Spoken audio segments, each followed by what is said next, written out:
El programa Manuela Espejo se convierte en una secretaría de la Vicepresidencia de la República. Se entrega a las autoridades la mujer supuestamente implicada en el asesinato del periodista Fausto Valdivieso. Conozca en detalles cómo fueron asesinados los integrantes de una familia en Milagro, en la provincia del Guayas. La Fiscalía pedirá a juzgado de Pichincha que fije hora y fecha para audiencia preparatoria de juicio en caso Karina del Pozo. Ley minera es el primer escollo que debe salvar la mayoría oficialista en la Asamblea. El periodista argentino que puso en el ojo del huracán a la presidenta Cristina Fernández habla en exclusiva con 24 horas. Aquí llamaríamos un valijero, o sea, alguien que llevaba dinero de la corrupción. El origen de ese dinero era una sociedad entre Néstor Kirchner y Lázaro Báez. El presidente de Venezuela denuncia a medios de comunicación extranjeros de planear golpe de Estado. CNN en español es una televisora puesta al servicio de la desestabilización que llama abiertamente a golpe de Estado en Venezuela. Y en corto, tenga a la mano papel y pluma porque se viene una receta amazónica. Además, al puro estilo del exorcista, el Piojo Herrera festejó el Campeonato Mexicano de Fútbol.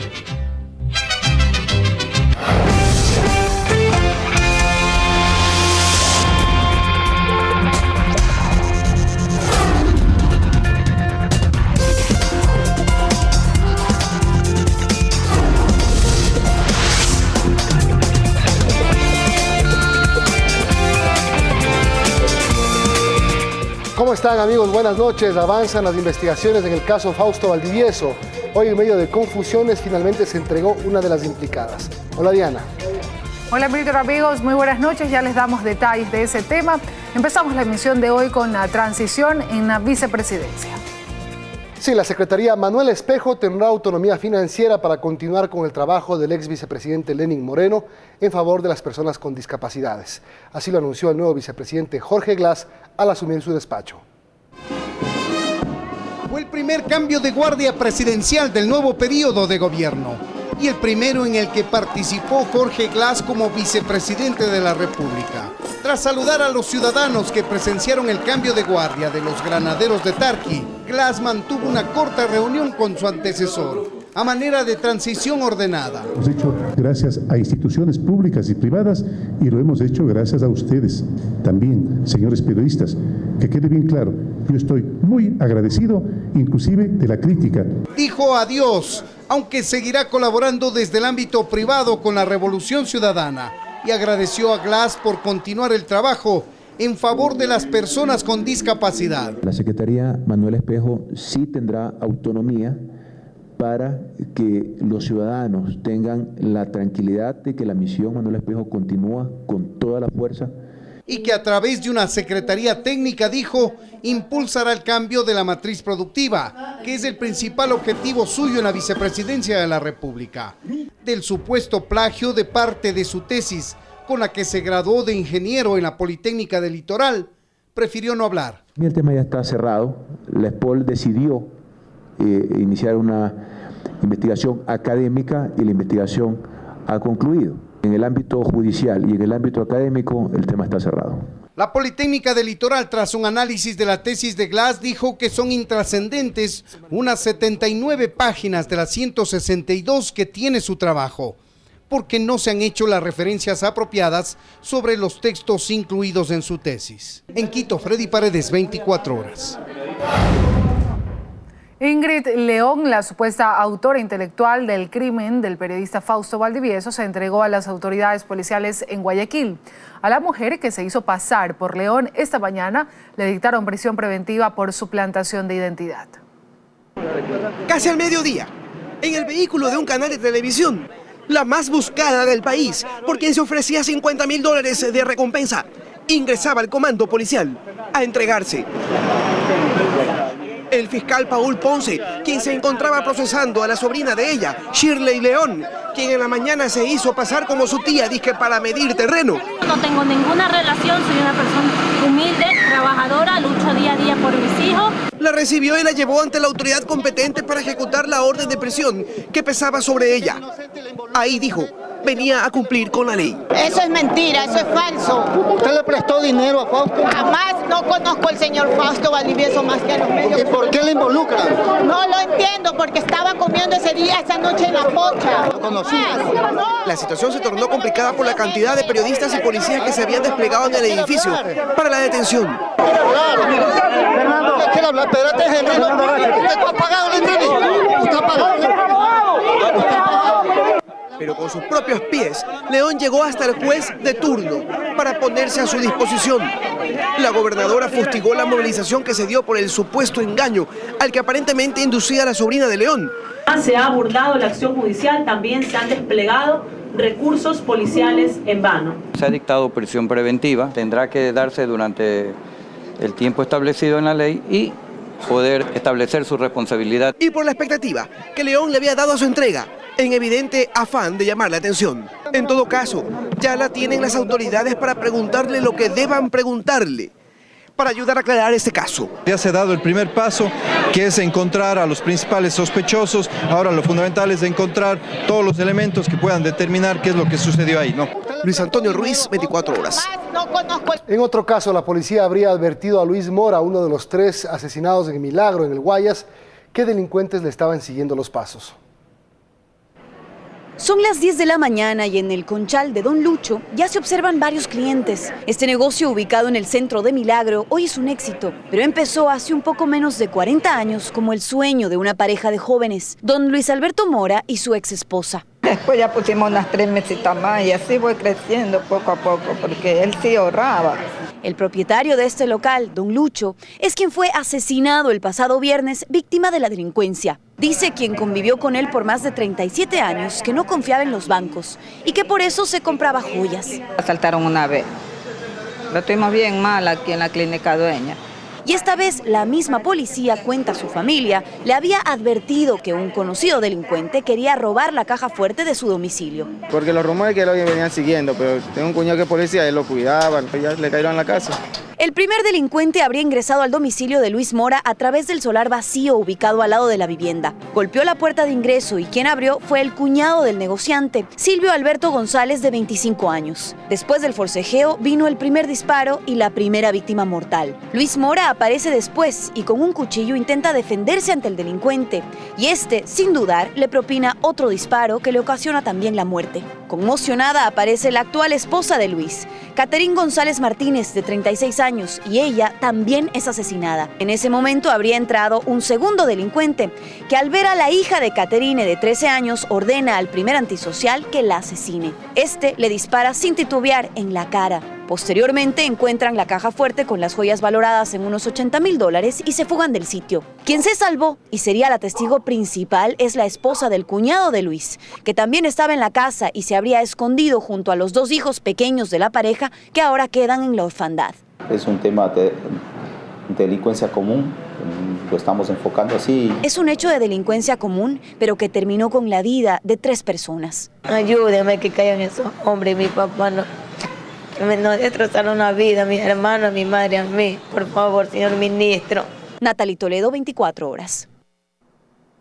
Este martes se cumplen los 90 días para la etapa de instrucción fiscal en el caso del asesinato de Karina del Pozo en Quito. Su familia espera una pronta sentencia para los acusados y anuncian movilizaciones. Concluidos este martes los 90 días previstos para las investigaciones dentro de la instrucción fiscal del caso de Karina del Pozo, el miércoles a primera hora la Fiscalía pedirá al Juzgado 11º de Garantías Penales que señale fecha y hora de la audiencia de preparación de juicio, de donde se podría obtener un dictamen acusatorio, abstentivo o mixto. Allí el juez dictará el auto resolutorio, mediante el cual emitirá una resolución correspondiente al dictamen de la Fiscalía. Si las partes no apelan la resolución, puede llevar de 15 a 30 días instalar la audiencia de juicio que determine responsabilidades y penas por el crimen de Karina del Pozo. Esperemos que el juez pueda dictar sentencia y podamos ya terminar con este capítulo tan doloroso para nosotros. Quienes también esperan ansiosos que se señale lo más pronto posible la fecha y la hora de la audiencia es la familia de Cecilia Rivera, implicada en el crimen de Karina del Pozo. En los 90 días de instrucción fiscal se dieron todas las investigaciones del caso que necesitaban. Tenemos suficientes pruebas para saber y conocer lo que pasó, y por lo menos mi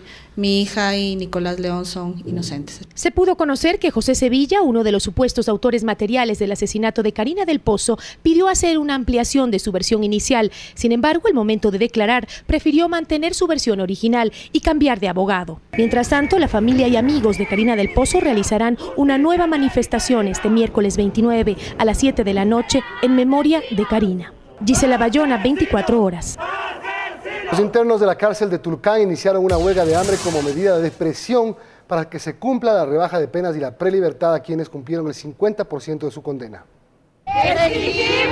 La decisión la tomaron de forma unánime los internos de la cárcel de Tulcán, con medidas radicales hasta las últimas consecuencias, dicen. La medida de la huelga de hambre, no comer, o sea, los pasillos están cerrados. Todo en rechazo a una serie de abusos que se estarían cometiendo en el sistema carcelario del país, sin dar paso a la rebaja de penas, prelibertad ni excarcelaciones a quienes cumplieron su pena. Entonces no están respetando nuestros derechos. Nosotros ya cumplimos una condena, la mayoría de personas ya han cumplido una condena. La mayoría de internos de la cárcel de Tulcán son colombianos juzgados por narcotráfico, quienes dicen sentirse discriminados y sus derechos vulnerados. No pueden prácticamente exigir sus derechos abiertamente porque la amenaza es ser trasladados a otras cárceles. Los exteriores del centro carcelario permanecen custodiados por la fuerza pública, mientras el acceso al interior está totalmente prohibido, pero los reos alertan que su medida de hecho es indeclinable. Vamos a irnos hasta las últimas consecuencias porque se nos negaron nuestros derechos. Esta medida de hecho inició este fin de semana, pero tiene el carácter de indefinida. En Tulcán, Jairo Jacome Ortega, 24 horas. La defensa del cabo Joffrey Lascano, supuestamente implicado en el 30S, solicitará la sustitución de la prisión preventiva en las próximas horas. El detenido, quien fue condecorado en las filas policiales hace más de un mes, está acusado de destruir la cámara de un periodista.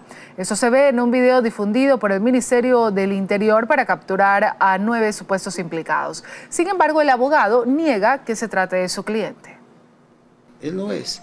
Es más, espero que en estos próximos días se haga una experticia para que un perito acreditado pueda hacer un estudio minucioso de esas imágenes y compararles con las del hoy procesado, el miembro policial Joffrey Lascano Montalvo, y ojalá con un monumento a la justicia se evidencie la realidad, que simplemente él no es, y con él se ha hecho lo que se está haciendo lastimosamente con todos los uniformados.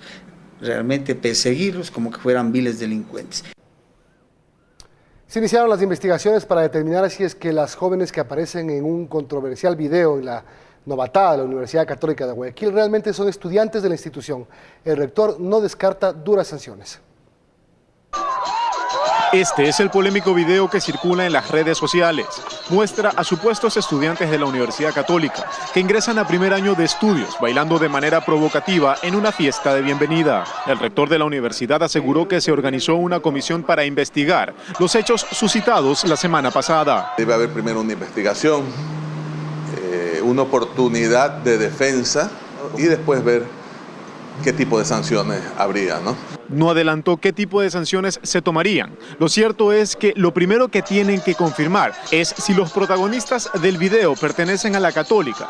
Si es así, aplicarán un estricto castigo. Habrá en un momento dado que sancionar. Yo, mi opinión particular, como rector, este tipo de elementos no son deseados aquí en la universidad. El presidente de la Federación de Estudiantes, que organizó la novatada, respalda la decisión de sancionar a los responsables. Un show no programado, ¿no? Se salió de las manos. Este es un evento organizado 100% por la Federación de Estudiantes. Deslindamos de responsabilidad, por completo de responsabilidad a las autoridades de la universidad. Córdoba indica que este tipo de actos deberían ser suspendidos indefinidamente para no desprestigiar a una institución que durante años ha formado profesionales. Julio César Saona, 24 horas.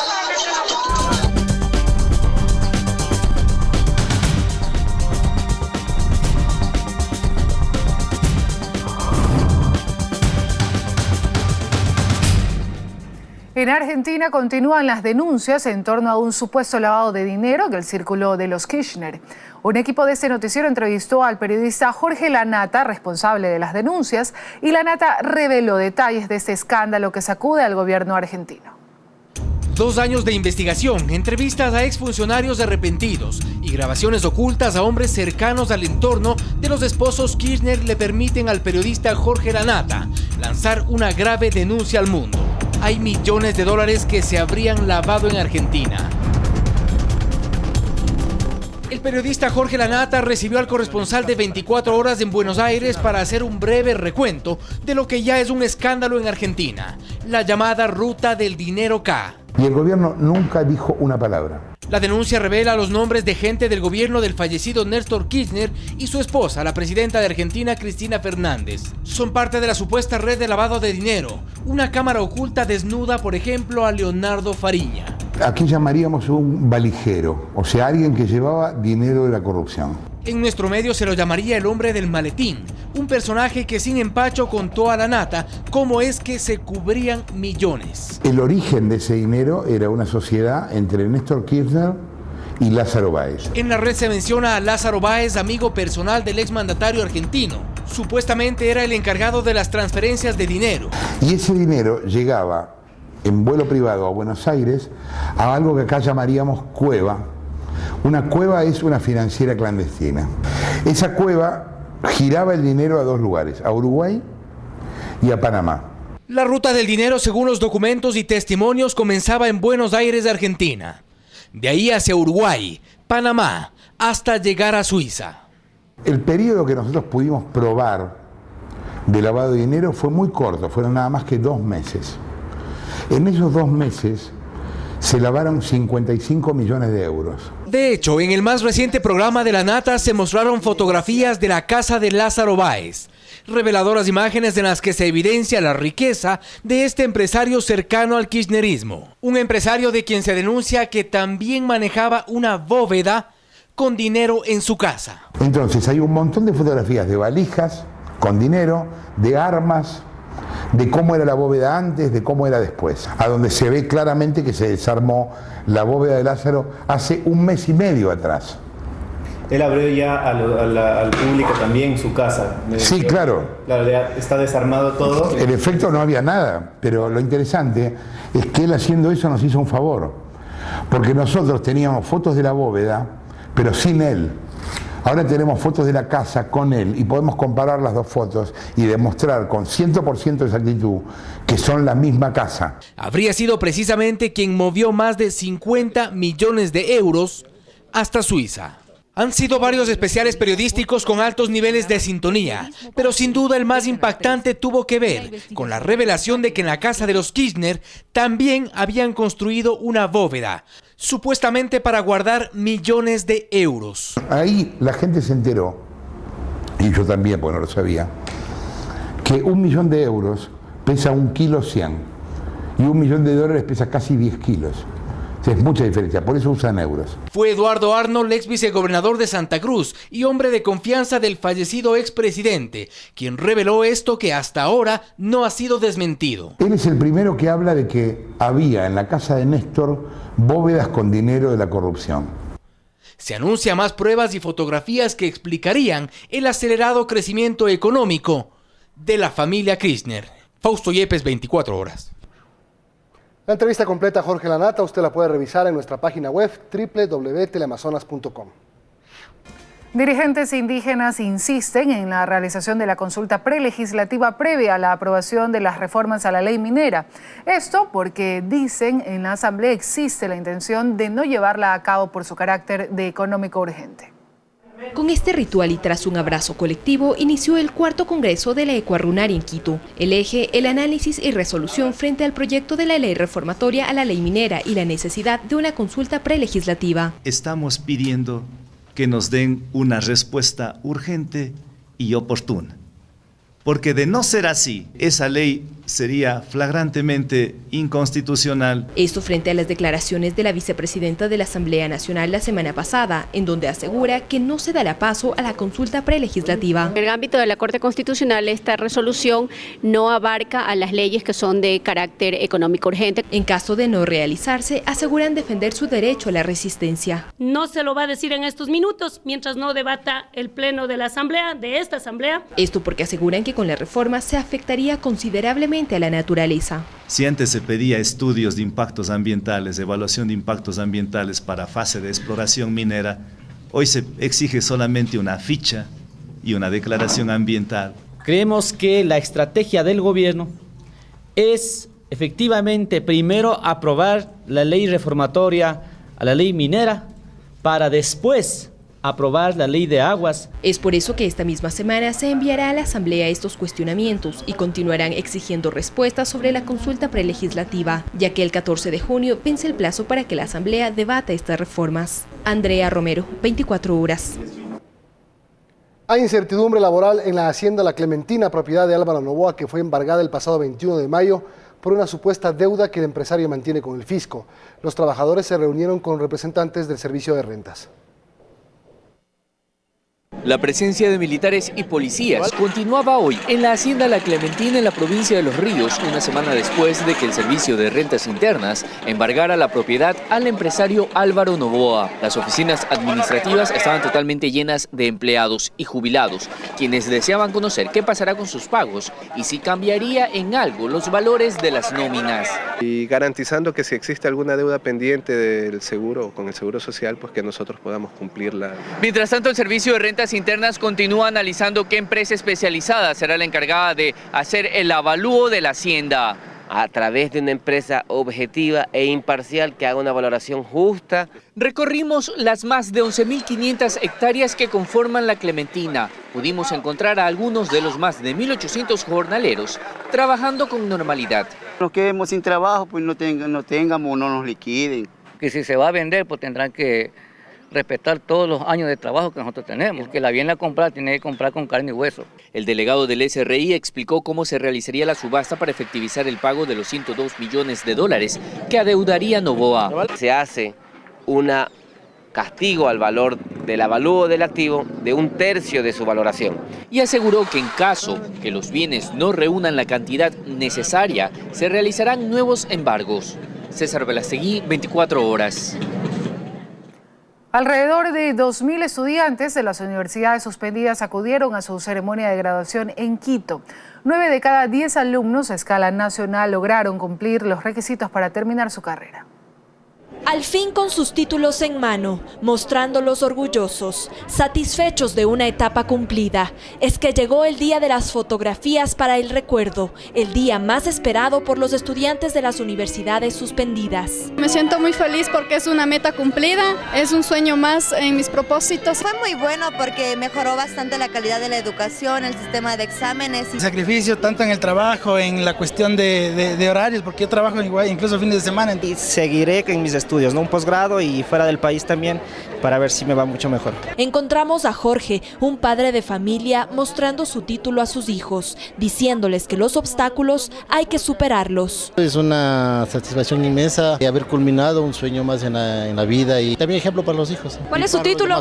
Ingeniero eléctrico en sistemas de potencia. Quienes también se sintieron satisfechos son los administradores temporales. Para mí es una alegría muy inmensa el ver el final que han tenido estos estudiantes. Se han inspirado, han elevado mucho la autoestima, creen en ellos. Eso quiere decir que 9 de cada 10 estudiantes fue capaz de superar los requisitos académicos para que ustedes puedan obtener su título con calidad.